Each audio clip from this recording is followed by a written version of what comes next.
মুস্তাফিজকে আবার আইপিএলে নিতে বাংলাদেশের কাছে হাত পাতল ভারতের বিসিসিআইয়ের পাতা হাতে ল তুলে দিল বাংলাদেশ ক্রিকেট বোর্ড। প্রিয় দর্শক, প্রস্তাবটি যখন আসে ততক্ষণে নিজেদের অবস্থান জানিয়ে সংবাদ বিজ্ঞপ্তি দেওয়া হয়ে গেছে বাংলাদেশ ক্রিকেট বোর্ডের। গত রবিবার সন্ধ্যা নাগাদ সরকারি নির্দেশ অনুযায়ী দেশের সর্বোচ্চ ক্রিকেট প্রশাসনের পক্ষ থেকে জানিয়ে দেওয়া হয় টি-20 বিশ্বকাপ খেলতে ভারতে যাবে না বাংলাদেশ দল।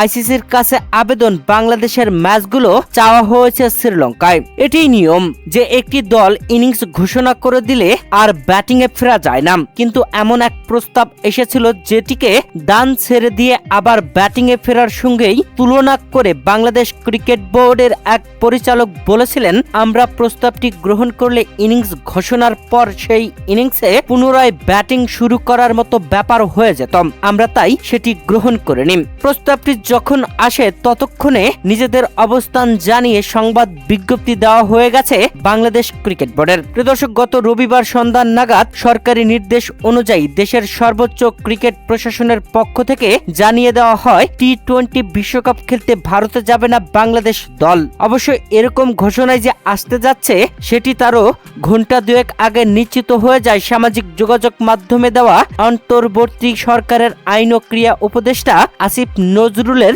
দীর্ঘ স্ট্যাটাসে। সেখানে তিনি বিসিবিকে ভারতে না যাওয়ার নির্দেশনা দেওয়া হয়েছে বলে জানান। উগ্রপন্থীদের ক্ষোভের মুখে ভারতীয় ক্রিকেট বোর্ড বিসিসিআইয়ের আদেশে IPL franchise Kolkata night Riders Mustafizur রহমানকে অব্যাহতি দেওয়াই এত ঘটনার সূত্রপাত। প্রিয় দর্শক, আইপিএল 2026 নিলামে বাংলাদেশি কাটার মাস্টার মুস্তাফিজুর রহমানকে 9 কোটি 20 লাখ রুপিতে দলে নিয়েছিল কলকাতা নাইট রাইডার্স। নিলামের নাম ছিল দলে নিল কলকাতা। এরপরেও বাংলাদেশি এই খেলোয়াড়কে ছেড়ে দেওয়ায় বাংলাদেশের ক্রিকেট প্রেমীরা খেপে উঠলেন ভারতের বিপক্ষে।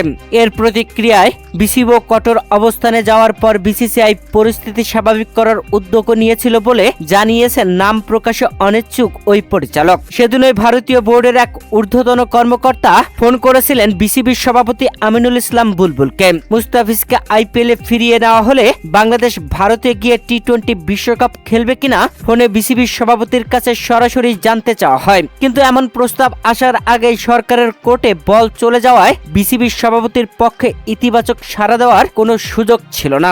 ফোনালাপের শেষে বরং বিসিবির সভাপতিকে এরকম কথা বলে আলোচনার ইতি টানতে দেখেছেন একজন প্রত্যক্ষদর্শী। এখন অনেক দেরি হয়ে গেছে, ইটস টু লেট। এ বিষয়ে যোগাযোগ করা হলে বিশ্বকাপ ইস্যুতে অবশ্য দিনভর তুমুল ব্যস্ততা কেটেছে বিসিবির সভাপতির।